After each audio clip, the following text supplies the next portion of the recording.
हम लोग चंपारण सत्याग्रह, नीचे लिख दीजिए। उसके बाद पहले कृषक पढ़ लेंगे, चंपारण सत्याग्रह पहले पढ़ लेते हैं, फिर आपका एक किसान के मेन मसीहा रहे हैं बिहार में कौन, तो स्वामी सहजानंद सरस्वती, तब उसके बाद 1857 पे निकलते चले जाए। लिख दीजिए चंपारण सत्याग्रह, चंपारण सत्याग्रह।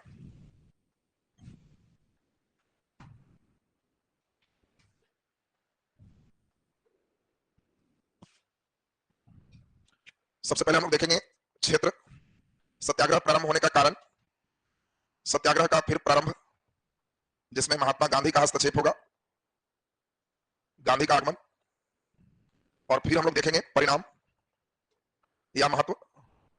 इसी को हम लोग खास बीपीएससी में क्वेश्चन जो पूछा है वह है भारतीय राष्ट्रीय आंदोलन का निर्णायक मोड़, निर्णायक मोड़, भारतीय राष्ट्रीय आंदोलन का निर्णायक मोड़ चंपारण सत्याग्रह रहा। ये कई बार क्वेश्चन बीपीएससी ने पूछा है आपसे।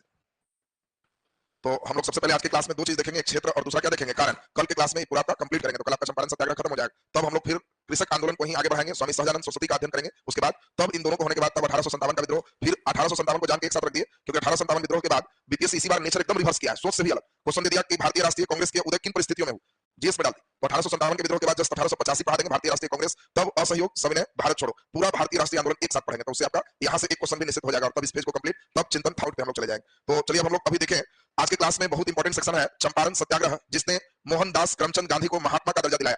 इसी सत्याग्रह के कारण रविन्द्रनाथ टैगोर ने गांधी को महात्मा कहा। तो सबसे पहले हम लोग किसके बारे में चलेंगे, क्षेत्र, नीचे लिख दीजिए, क्षेत्र लिख के डैश,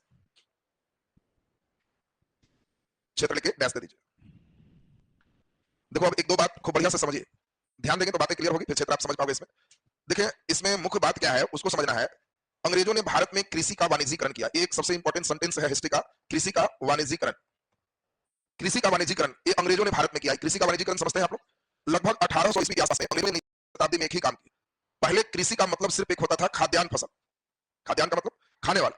उस समय कोई बहुत ज्यादा उच्च उन्नत किस्म के बीज नहीं थे, खाने भर इतना ही उत्पादन होते थे कि जीवन यापन कृषि होते थे, जीवन निर्वहन कृषि थे, किसी तरह जीवन निकल जाता था। अगर एक बार भी अकाल आ गया, माने वर्षा नहीं हुआ, धान की फसल खराब हो गई, तो कई लोग अकाल के गाल में समा जाते, अकाल से भी मृत्यु होती। इस समय धीरे धीरे मुगल काल में खाद्यान्न के साथ साथ तंबाकू की खेती प्रारंभ हुआ। आप पहले से पढ़े हो कि तंबाकू की खेती पुर्तगालियों ने प्रारंभ किया था। किसके समय, अकबर के समय, जहांगीर ने फिर रोक लगाया। पुर्तगाली के आने से आलू की खेती और कई चीजों की खेती हम लोग के हाथ जुड़ गए, लेकिन खेती के साथ तंबाकू का खेती की, अनाज के साथ गन्ना की खेती की, इसको हम लोग कृषि का वाणिज्यीकरण नहीं कहें। कृषि का वाणिज्यीकरण ये स्पेशल शब्द किस लिए यूज होता है, तो इंग्लैंड के द्वारा 1800 ईस्वी में भारतीय भूमि का इस प्रकार से प्रयोग किया जाना निर्धारित किया गया, जिससे भारत की भूमि से इंग्लैंड के उद्योगों को कच्चा पदार्थ मिल सके। भारत की जलवायु कौन कहां कैसा है, वहां कौन सा फसल हम ऐसा लगाएं जो इंग्लैंड के लिए कच्चा पदार्थ का हमारा उपलब्धता करवाए, इस तरह की खेती होना कृषि का वाणिज्यीकरण कहलाता है। देखो कई लोग इस शब्द से समझता है कि वाणिज्यीकरण का मतलब है अनाज के साथ से वाणिज्य वाला चीज गन्ना रोक देना, गन्ना रोकना, तंबाकू रोकना, ये वाणिज्यीकरण नहीं। ये भारत में पहले से हो रहा था, लेकिन इसको कृषि का वाणिज्यीकरण नहीं कर, कारण इसका किसान अपने मर्जी से जिसका इच्छा है लगाएगा, नहीं इच्छा है नहीं लगाएगा। इसमें कुछ वाणिज्यीकरण में कंपलसरी शर्त हो, जिन क्षेत्रों में उनके अनुकूल होंगे। जैसे आपको मालूम है कि असम वगैरह के क्षेत्र में चाय होते हैं, तो चाय की खेती कौन शुरू करवाए, अंग्रेज। इसी समय अपने फायदा के लिए कि चाय इंग्लैंड जाए। कर्नाटक में कहवा होता है, केरल में रबर होता है, ये कहवा रबर ये सब कौन लगवा रहा है, अंग्रेज। किस लिए, इंग्लैंड के कच्चे पदार्थ को यहां पर प्राप्त करने के लिए। यहां पर आपको मेन चीज ध्यान रखना है कि अंग्रेजों ने कुछ नहीं किया, भारतीय जलवायु के अनुसार से कहां पर क्या होगा जिससे इंग्लैंड का रॉ मटेरियल उपलब्ध हो जाए, यह उनका मेन सेंस रहा। इसीलिए चंपारण सत्याग्रह के कारणों पर जब हम प्रकाश डालें तो उसमें यह शब्द आपसे बिल्कुल लिखाना चाहिए कि कृषि के वाणिज्यीकरण अंग्रेजों के द्वारा किया गया, मतलब भारतीय भूमि का प्रयोग ऐसे उत्पाद के लिए किया गया जो इंग्लैंड के उद्योगों के लिए कच्चा पदार्थ प्राप्त प्रदान कर सके। इसी क्रम में बंगाल और बिहार के भूमि का भी चयन। देखो इस क्रम में दोनों जगह की भूमि चुना। बंगाल और बिहार की भूमि में अंग्रेजों ने पाया कि यहां नील की खेती करना ज्यादा श्रेष्ठकर हो। अब नील क्यों चाहिए, क्योंकि इंग्लैंड में वस्त्र उद्योग काफी विकसित हो गया था, वस्त्र को रंगने के लिए नील चाहिए थी, और नील का खेती होता था, और नील की खेती गर्म जलवायु में ही हो सकते थे, इंग्लैंड ठंडे जलवायु का प्रदेश है, इसलिए वहां नहीं हो। अब बंगाल और बिहार में चंपारण की मिट्टी इस नील के फसल के लिए अंग्रेजों ने उपयोग पाया, और दोनों ही जगह किसानों को अब जब तक सुविधा नहीं दीजिएगा तब तक कौन किसान रोपेगा, कोई नहीं लगाए। आप चाहते हो किसानों से काम करवाना तो कुछ नहीं करिए, अंग्रेज किसानों के खेत के आगे पूरे एक पतले पानी के पटवन का प्रबंधन किए, जिसको पैन कहे, पैन अहर, पैन समझते हो, पैन का मतलब होता है पतला करहा जैसा बनाना जिससे पटवन हो। अंग्रेज के जो नील के व्यापारी थे उनको नीलहे कहा गया, नीलहे का मतलब नील के बिजनेस करने वाला। तो इन लोग को नील के बिजनेस में फायदा जबरदस्त था, इसीलिए इन लोग खूब सुविधा देते थे, किसानों को कहते थे कि तुम तैयार हो तो तुम्हारे खेत तक पटवन कैसे होगा उसके लिए हम अपने खर्च से पैन बनाएंगे, तुमको खूब पानी नहीं मिलेगा और तुम आराम से लगाओ, ये फसल को हम खरीदेंगे, रेट भी तुमको बाकी खाद्यान्न से ज्यादा मिलेगा। अब इस सब शर्तों पर लोग लगाना शुरू की, लेकिन अब इन लोग देखे कि जो किसान तैयार हो रहा है उसको बढ़िया से रेडी कर। इसके लिए उन लोगों ने क्या किया, फिक्स किया कि खेत कितना है और उसके अनुसार से हम आपसे लगवाएंगे। तो 20 कट्ठा को बिहार में 1 बीघा कहते, बिहार में फेमस बीघा, बिहार के लड़के शेयर नहीं समझते, कट्ठा बीघा खूब समझता, क्योंकि बिहार का पैसा सबसे ज्यादा इन्वेस्टमेंट इसी में होता है। यहाँ इकोनॉमिक्स में बच्चों को सिखाना पड़ता है शेयर क्या है, बॉन्ड क्या है, उसके बाद समझ में नहीं आता। इसमें कुछ नहीं सिखाना पड़ता है, कट्ठा क्या है, बीघा क्या है, वो वैसे ही समझ में आता है, बचपन से ही देखते। और इसी कारण बिहार में फैक्ट्री नहीं, क्योंकि किसी भी उद्योग को खड़ा करने के लिए सबसे इंपॉर्टेंट शेयर बाजार। बिहार के लोगों का इन्वेस्टमेंट शेयर में है ही नहीं, तो इन्वेस्टमेंट शेयर में नहीं है तो किसी के पास पूंजी नहीं होगा, पूंजी नहीं होगा तो फैक्ट्री नहीं होगा। यहाँ के आदमी को पैसा होगा तो बढ़ेगा घटेगा ये सुनना नहीं चाहता, बढ़ेगा खाली किसमें है, घटेगा वाला शब्द मत बोल, वो घटेगा वो सब लफड़ा नहीं लेंगे, उससे पैसा ही नहीं लगाएंगे। तो इसी कारण से यहाँ जमीन में इन्वेस्टमेंट लोग करते हैं ज्यादा। तो अब 20 कट्ठे का एक बीघा होता है, और अंग्रेजों ने ये जो बंगाल बिहार का क्षेत्र है उसमें कंडीशन लगा दिया, शर्त लगा दिया कि 20 कट्ठा में 5 कट्ठा ये आपको नील की खेती करना आवश्यक। बढ़िया से सुनते जाओ, 20 कट्ठा में कितने कट्ठा, 5 कट्ठा, ताकि 15 कट्ठा में तुम खाद्यान्न लगाओ, 5 कट्ठा में नील की खेती करो। इसी से देखो शुरुआत हो गया, कई किसान सुविधा लिए, धीरे धीरे शुरू हो गया। उसी बीच 1857 का विद्रोह हुआ। विद्रोह के बाद फिर नीलहों को लगा कि थोड़ा और कम कर देते हैं तो ज्यादा किसान हमसे जुट पाएगा, तो 1860 ईस्वी में इस 5 कट्ठे को 3 कट्ठा में बदल दिया गया, और लास्ट फेज में यही रहा, इसीलिए इसका नाम 3 कठिया पद्धति हो गई। पहले ही 5 कठिया था, बात समझ लो, पहले था 5 कठिया पद्धति, बीघा में 5 कट्ठा, लेकिन 1860 में ही बदल गया किसमें, 3 कठिया पद्धति। अब देखो किन बच्चों का नंबर आएगा, अगर आप लिख रहे हो चंपारण सत्याग्रह 3 कठिया पद्धति, तो परीक्षा में वहीं पर फिगर भी बना दो, आप अपने से एक प्लॉट बना दोगे कि जमीन है 1 बीघा, 1 बीघा का मतलब हो गया 20 कट्ठा। अब देखिए 1 बीघा की जमीन अपना कॉपी पर बना देना, तो इसमें कितना कट्ठा है, 20 कट्ठा, तो 20 कट्ठा है तो 1 2 3 4 5, 1 2 3 4 5, लेकिन ये ज्यादा बड़ा छोटा हो गया, लगभग बराबर में ही कर देते, 1 2 3 4 और 5। अब इसमें आप ऐसा करते हैं 1 फिर 2 और 3, अब बताओ अपने से इसमें 1 2 3 4 5 और फिर 4 किए तो 20 हो गया। ये एक प्लॉट जो देख रहे हो, ये एक प्लॉट 1 कट्ठा का है। आरी सब लगा दी।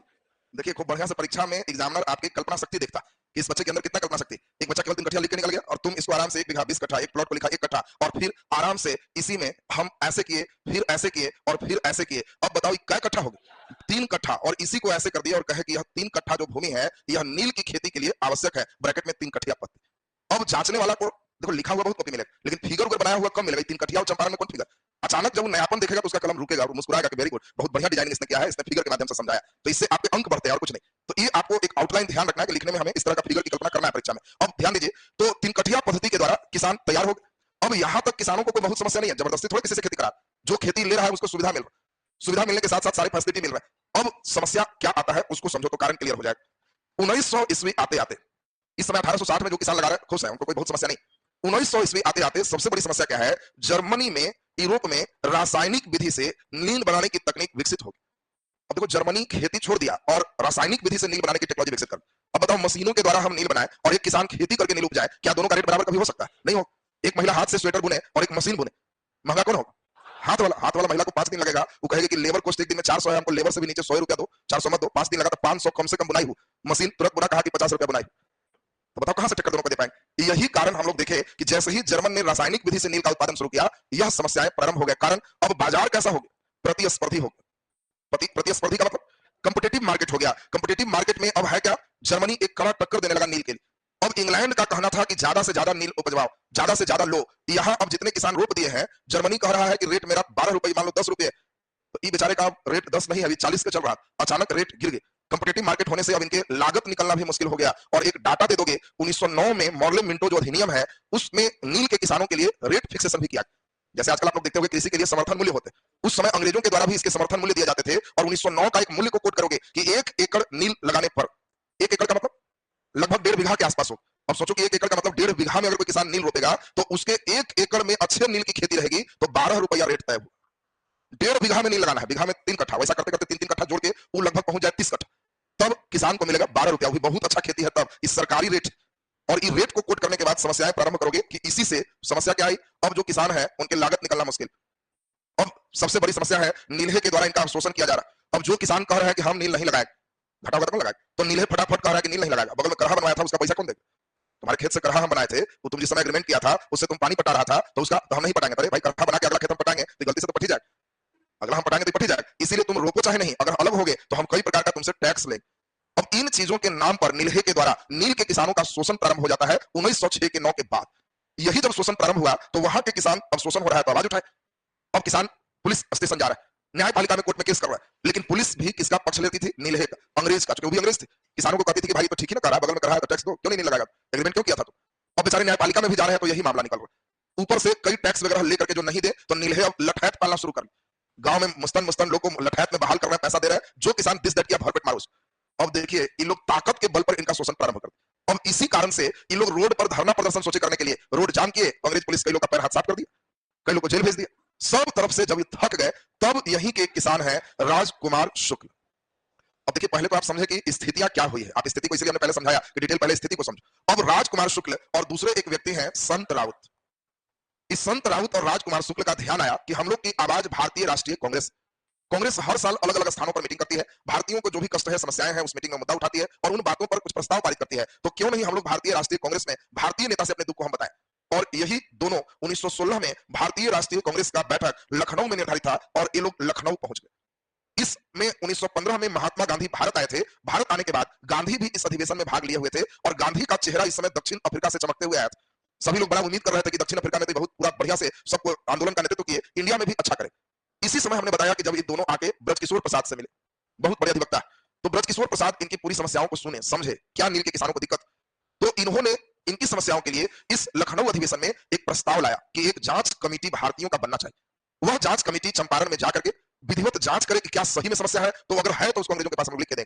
अब देखो जांच के कमेटी बनाने के प्रस्ताव पारित हुए, प्रस्ताव भी पारित कर दिया गया, जांच कमेटी बन गई कि कई नेता कांग्रेस जाएंगे, कांग्रेस वहां पर जो है चंपारण जाएंगे और वहां यहाँ के किसानों को क्या दिक्कत है उसका स्टडी करेंगे और एक फिर बनाएंगे क्या समस्याएं हैं और अंग्रेजों को दिया जाएगा। इसके बाद भी थोड़ा राजकुमार शुक्ल पढ़े लिखे ज्यादा नहीं है, प्रस्ताव तो आ रहा है, लेकिन फिर भी इनको लग रहा है कि और कुछ किया जाए।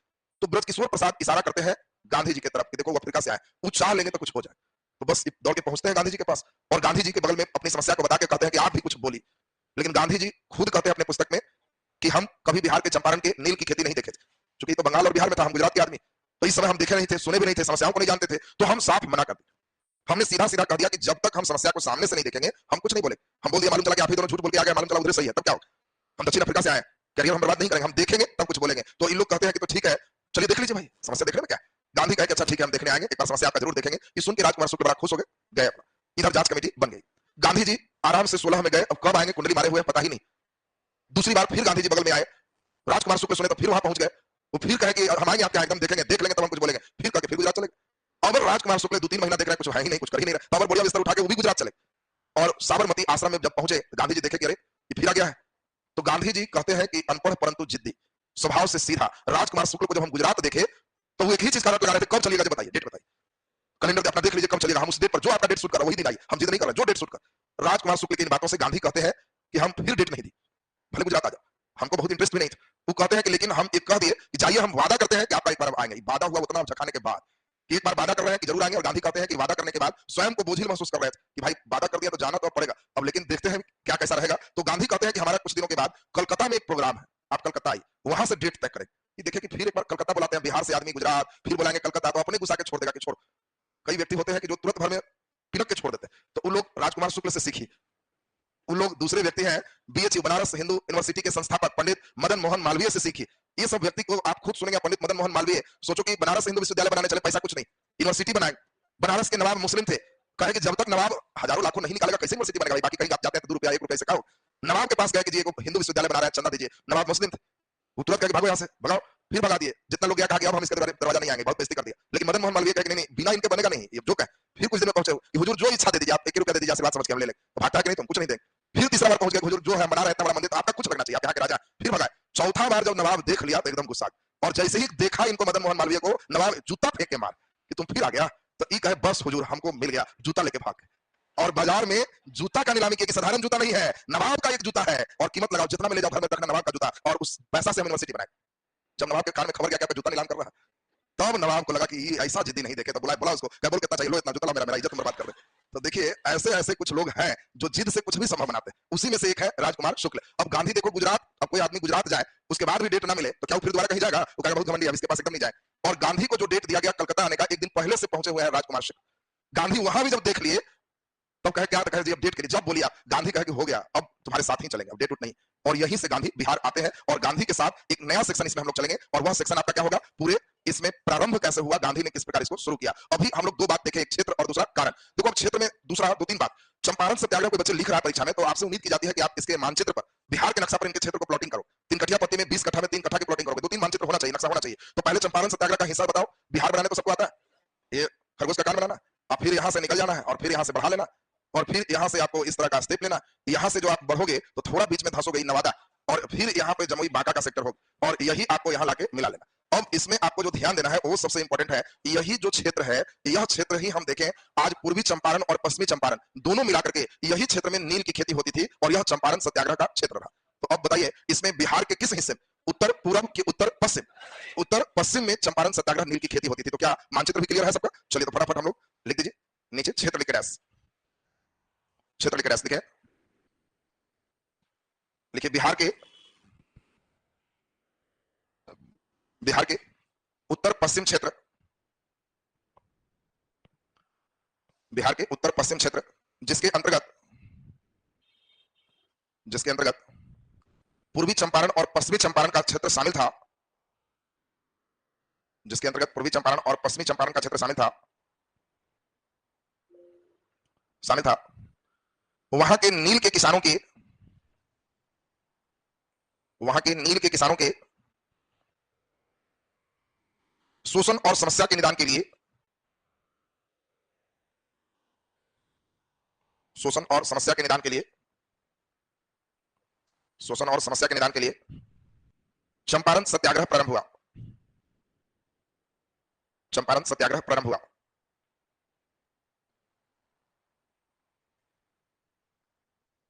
नीचे बढ़िया से मानचित्र बना दीजिए और प्लॉट कर दीजिए। बिहार का मानचित्र बनाना एकदम आसान है, केवल थोड़ा सा आप ध्यान दे दोगे तुरंत बन जाएगा।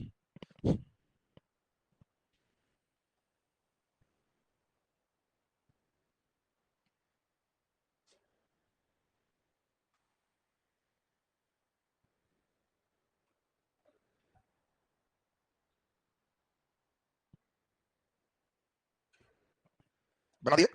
चलिए ध्यान दीजिए। अब हम लोग ध्यान दें चंपारण सत्याग्रह के कारण पे चलेंगे, तो नीचे लिख दीजिए चंपारण सत्याग्रह के कारण,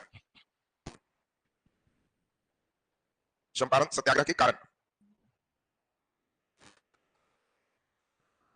चंपारण सत्याग्रह के कारण। कारण देखिए कैसे लिखेंगे उस बात को समझिए। आप सभी को याद है कि कृषि का वाणिज्यीकरण 1800 में लगभग प्रारंभ हुआ, यानी 19वीं शताब्दी कहेंगे। इसमें कृषि के वाणिज्यीकरण का मतलब क्या था? भारतीय भूमि में वैसे फसलों का उत्पादन करना जो इंग्लैंड के उद्योग के लिए कच्चा पदार्थ प्रदान करे, इसी को कृषि का क्या कहा गया? वाणिज्यीकरण। इसी के अंतर्गत बंगाल और बिहार के क्षेत्र में नील के फसलों का उत्पादन प्रारंभ हुआ। अब ये उत्पादन जिस समय प्रारंभ हुआ उस समय किसानों को बहुत प्रलोभन दिया गया, कैसे तुम्हारा सिंचाई का साधन होगा, ऐसे ही चीज होगा, इतना रेट पर खरीदेंगे। परंतु बाद में नील्हे के द्वारा, नील्हे का मतलब नील के व्यापार से संबंधित जुड़े हुए व्यापारियों के द्वारा इस नील के किसानों का शोषण प्रारंभ हो गया। प्रारंभ में इसे 5 कठिया पत्ती से शुरू किया गया, परंतु 1860 में इसको क्या किया गया? 3 कठिया पत्ती, जिसमें 1 बीघे में 3 कट्ठा में नील की खेती करना अनिवार्य कर दिया गया। इस समय सबसे बड़ी समस्या थी नील रोपने से किसानों को दिक्कत क्या थी? वह सबसे बड़ी समस्या थी कि इसमें भूमि की उर्वरा शक्ति घटती थी। ध्यान दीजिए, भूमि की उर्वरा शक्ति कम होती थी। जैसे किसी खेत में अगर गन्ना रोप दे तो गन्ना से भी खेत का शक्ति घटता है। नील भी रोप देने से उसमें भूमि की उर्वरा शक्ति घट जाती थी। किसान नहीं चाहते थे कि रोपे, लेकिन अंग्रेज जबरदस्ती 3 कट्ठा इधर रखा तो खेत अब खराब हो, तो अगला बार 3 कट्ठा इधर कर लिया। देखते देखते किसान का पूरा खेती ही लगभग खराब हो जाता। किसान इसीलिए इसकी खेती करना नहीं चाह रहे थे। दूसरा नंबर, इसमें नील का जो मेन लाभ है वो बीच के बिचौलिया नील ही ले रहे थे। किसान से औने पौने दाम में ले लेते और इंग्लैंड में पूरे महंगा दाम पर बेचते, और इसके कारण किसानों को इसका भरपूर लाभ नहीं मिल रहा। तो लाभ भी किसको हो रहा है? नील। अगला नंबर हम लोगों ने मेन देखा कि 1909 में रेट कितना कम है, हम लोग खुद सुने। 1909 में इसका रेट क्या है? 1 एकड़ का सिर्फ कितना है? 12 रुपया। अगला नंबर देखें कि इसके कारण अकाल की बारंबारता में काफी वृद्धि हुई। और किसान के खेत की उर्वरा शक्ति कम है, जबरदस्ती नील रोपवाएंगे, धान होगा नहीं तो बेचारा नील तो खा के जिंदा नहीं रहे, पैसा उसके बेचने से उतना नहीं आएगा, तो वो भूखमरी की समस्या का भी शिकार हो रहा है। और सबसे तात्कालिक कारण रहा जर्मनी। जर्मनी में 20वीं शताब्दी में रासायनिक विधि से नील के जो है उत्पादन करने की तकनीक विकसित हो गई, जिससे काफी प्रतियोगी बाजार बन गया और इन किसानों का नुकसान कम होने लगा और ज्यादा, और इसीलिए फिर ये तमाम चीज शुरू हो जाएगा। तो पहले कई पॉइंट्स में हम लोग इन कारणों को लिखेंगे, तो नीचे डैश देके पहला पॉइंट्स करेंगे, डैश देके लिख दीजिए। अंग्रेजों ने कृषि के वाणिज्यीकरण की नीति अपनाया, कृषि के वाणिज्यीकरण की नीति अपनाया, कृषि के वाणिज्यीकरण की नीति अपनाया, वाणिज्यीकरण की नीति अपनाया। इस नीति के द्वारा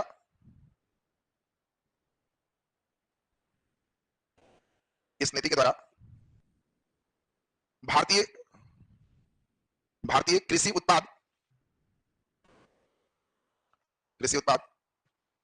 को इस प्रकार निर्धारित किया गया, भारतीय कृषि उत्पाद को इस प्रकार निर्धारित किया गया जिससे इंग्लैंड के उद्योग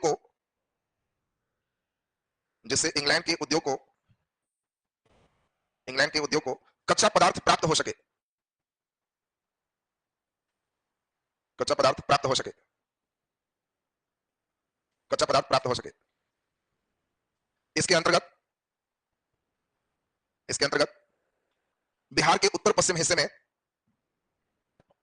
बिहार के उत्तर पश्चिम हिस्से में नील का खेती प्रारंभ हुआ। बिहार के उत्तर पश्चिम हिस्से में नील का खेती प्रारंभ हुआ। तो पहले तो हम लोग समझे क्यों नील आया, तो ये तो आप समझ गए कि अंग्रेजों का चाल था नील की खेती लाना। नीचे डैश तक नेक्स्ट पॉइंट लिखिए, डैश तक लिखिए। बिहार के किसानों को प्रलोभन देकर,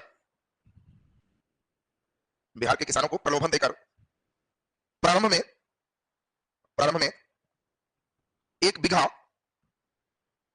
ब्रैकेट में 20 कट्ठे भूमि में, एक बिघा ब्रैकेट में 20 कट्ठे भूमि में 5 कट्ठे भूमि पर 5 कट्ठे भूमि पर नील की खेती को अनिवार्य किया गया। नील की खेती को अनिवार्य किया गया। बाद में 1860 ईस्वी में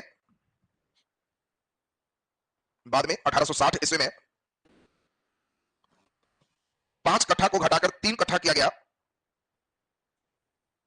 5 कट्ठा को घटाकर 3 कट्ठा किया गया, जो 3 कठिया पद्धति के नाम से प्रचलित हुआ। जो 3 कठिया पद्धति के नाम से प्रचलित हुआ। 3 कठिया पद्धति के नाम से प्रचलित हुआ। नीचे अपने से परीक्षा में सब डिजाइनिंग खूब देना, जहां संभव वहीं डालेगा। नीचे लिख दोगे 3 कठिया पद्धति और इस फिगर को बना लो।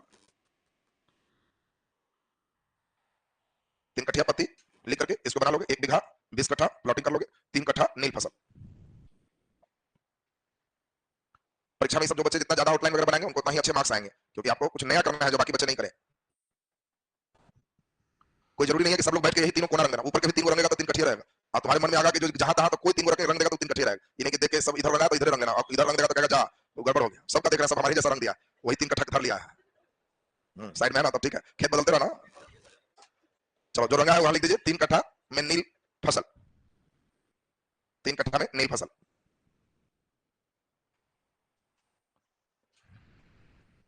इस साइड में जितना लीक हो तुम्हारे दिमाग में आता जाता है ना, उससे ज्यादा लीक आना है। नंबर तो मशीन से थोड़ी जांचो, कान में सटा कितना नंबर है। आजकल मेंस को भी जांचने के लिए 3 विधि किया गया। हर क्वेश्चन को जांचने वाला अलग किया गया।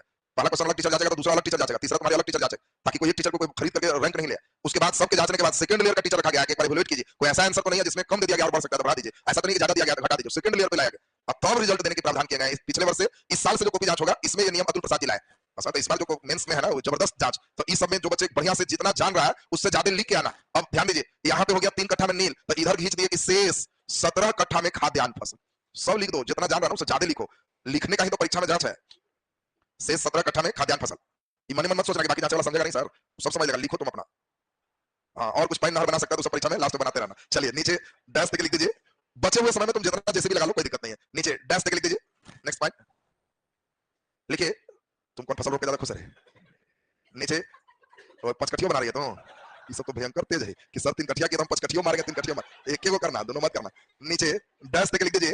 नीचे डैश तक लिखो, लिखे नील के फसल द्वारा भूमि की उर्वरा शक्ति, नील की फसल द्वारा भूमि की उर्वरा शक्ति प्रभावित होती थी। भूमि की उर्वरा शक्ति प्रभावित होती थी, जिसके कारण सामान्यतः कृषक अपने भूमि में नील उत्पादन करना नहीं चाहते थे। अपने भूमि में नील उत्पादन करना नहीं चाहते थे। नील उत्पादन करना नहीं चाहते थे। परंतु नील्हे के द्वारा, नील्हे ब्रैकेट में नील व्यापारी, नील्हे ब्रैकेट में नील व्यापारी के द्वारा जबरन उनसे खेती करवाई जाती थी। जबरन उनसे खेती करवाई जाती थी। नीचे डैश देखिए। नील उत्पाद को किसानों से न्यूनतम दर पर खरीदकर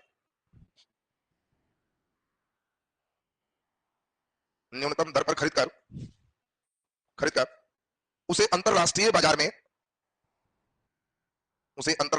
में अधिकतम मुनाफे पर नील्हे द्वारा बेचा जाता था। नील्हे द्वारा बेचा जाता था, जिससे फसल का मुख्य लाभ जिससे फसल का मुख्य लाभ कृषकों को न होकर फसल का मुख्य लाभ कृषकों को न होकर बिचौलिया वर्ग को था। कृषकों को न होकर बिचौलिए वर्ग को था, बिचौलिया वर्ग को था। नीचे डैश देके लिख दीजिए, डैश देके। सरकार सरकार की ओर से उनके फसल मूल्य का भी उचित निर्धारण नहीं किया गया था, उनके फसल मूल्य का भी उचित निर्धारण नहीं किया गया था, उचित निर्धारण नहीं किया गया था। 1909 में 1 एकड़ नील फसल के लिए 1 एकड़ नील फसल के लिए महज 12 रुपए मूल्य निर्धारित किए गए थे, महज 12 रुपए मूल्य निर्धारित किए गए थे, 12 रुपए मूल्य निर्धारित किए गए थे, जो बहुत कम था, जो बहुत कम था। किसानों के लागत जो किसानों के लागत और परिश्रम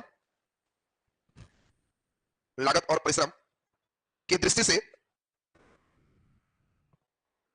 से निर्धारित किया गया मूल्य उनके लिए शोषणकारी था,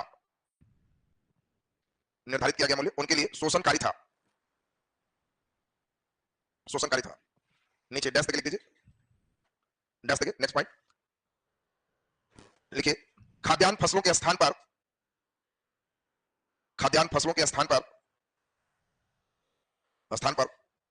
नील फसल के उत्पादन से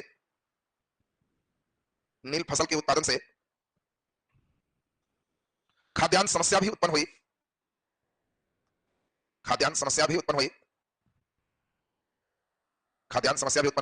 जिससे अकाल के बारंबारता में वृद्धि हुआ,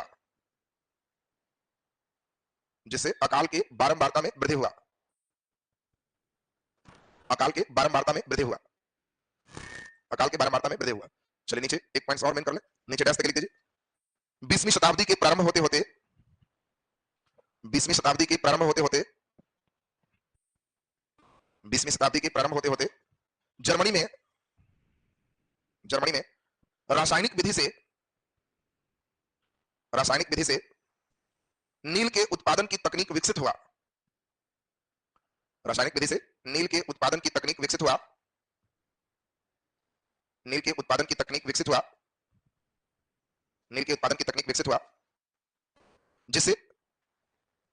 जिससे बाजार काफी प्रतिस्पर्धी हुआ,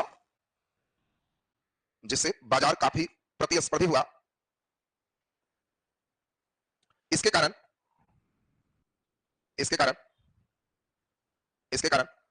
नील फसल का मूल्य में गिरावट आया,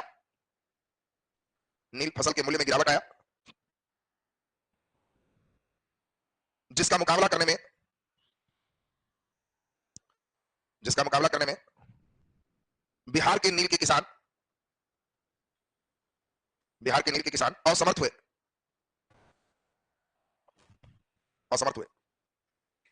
नीचे डैश देखिए, नील्हे द्वारा विभिन्न प्रकार के कर,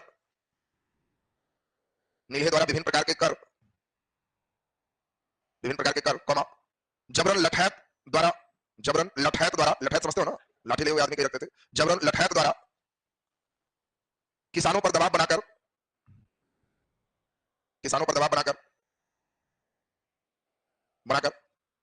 नील के फसलों के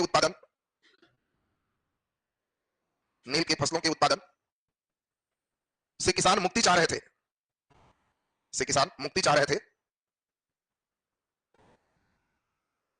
पुलिस और न्यायपालिका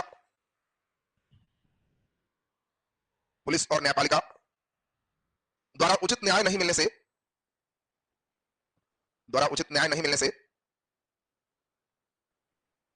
नील के किसानों में भारी असंतोष था।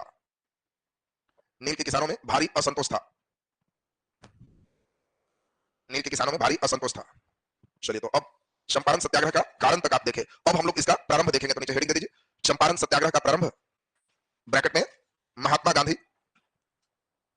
गांधी का हस्तक्षेप या महात्मा गांधी का आगमन।